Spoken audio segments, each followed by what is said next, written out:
Dr. Z, it is so good to have you on this show. If I read your entire bio, we would take all week. I would start the day and not finish until next Friday. But you are indeed the co-founder of the Arab American Institute, a Washington, D.C. based organization, which serves as a political and policy research arm of the Arab American community.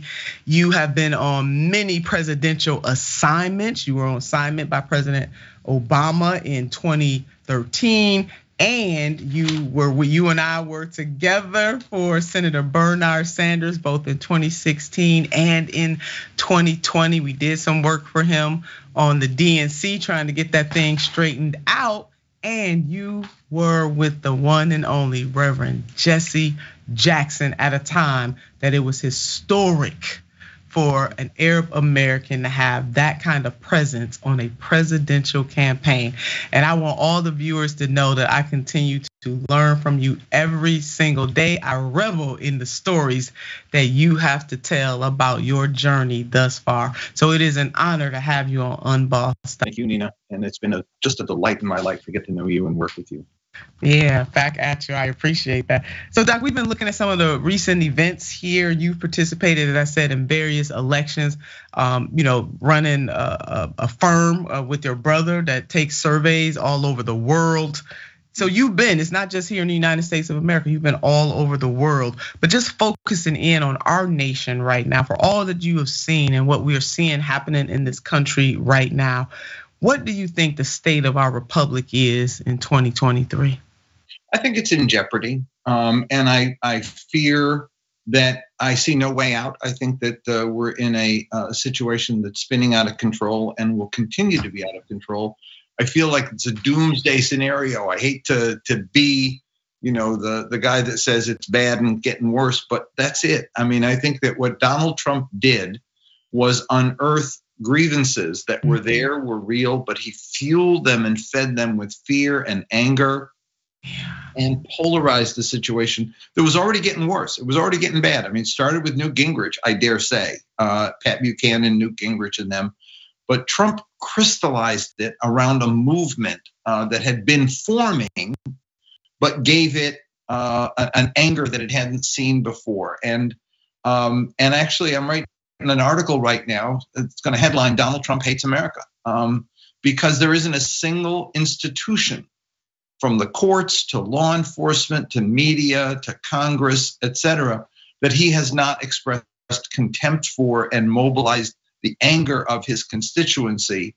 I mean, when there was a pending indictment and he told them take to the streets, unprecedented, one, but two, dangerous.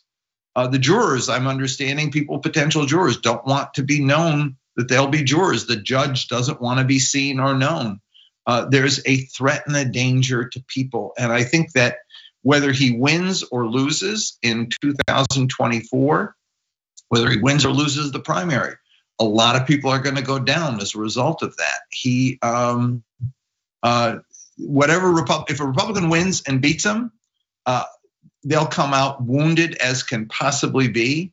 And I think, like I said, I don't think that there's an upside to it. Let me just add one caveat.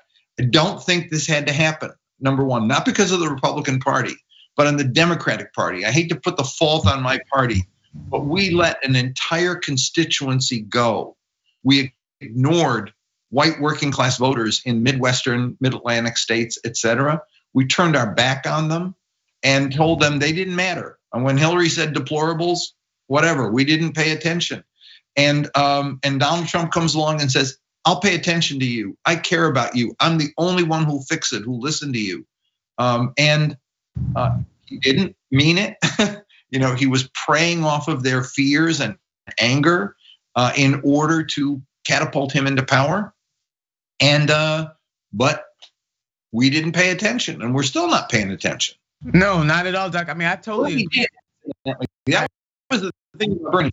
Bernie said, I understand you're earning less now than you did before. I understand that you're feeling the government's not paying attention to you. I'm going to pay attention to you. And he had a class orientation that spoke to black voters, white voters, brown voters, yellow. Everybody was included. Everybody. Yeah. Democrats should do that and learn a lesson.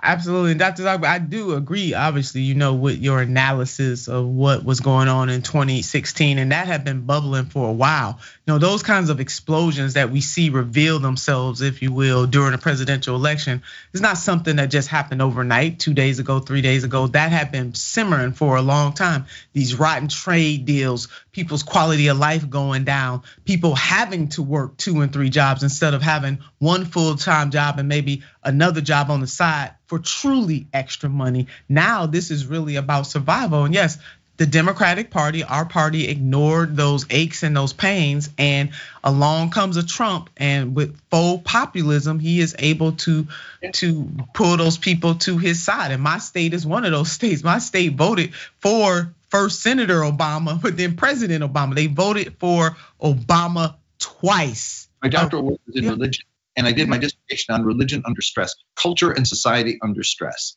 And in the context of that, what usually occurs are movements. We call them revitalization movements.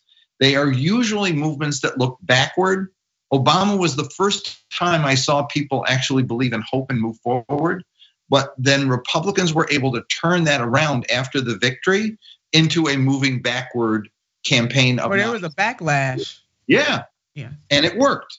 It worked. The Tea Party, the birther movement, and Donald Trump is the recipient, the beneficiary of that movement. Yeah. And you're right. We just didn't get it. I had a meeting with Clinton in the residence with a small group, 95, I think it was. And he said, tell me about your neighborhood where you grew up and whatever. And I told him, I said, it was an all factory town. Everybody worked at the mills 2-3 blocks away. Middle class, 3 generations living in the same house. The mills closed.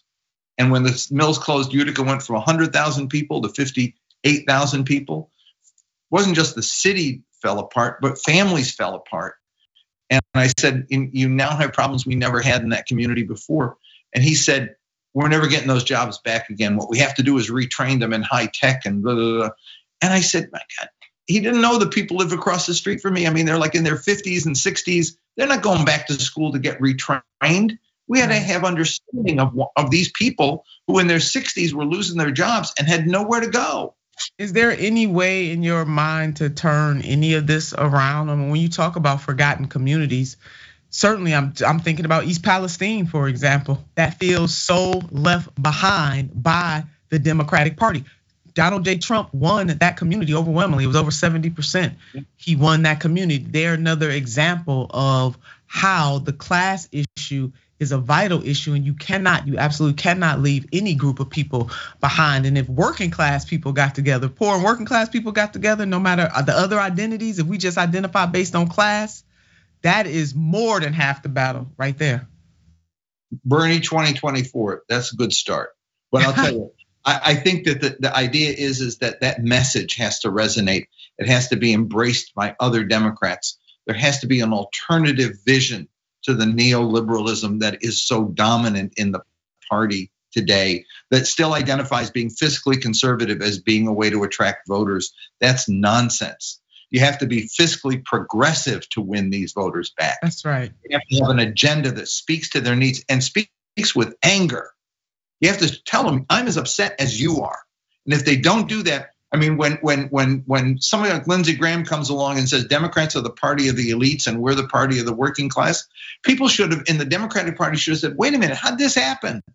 But it has happened.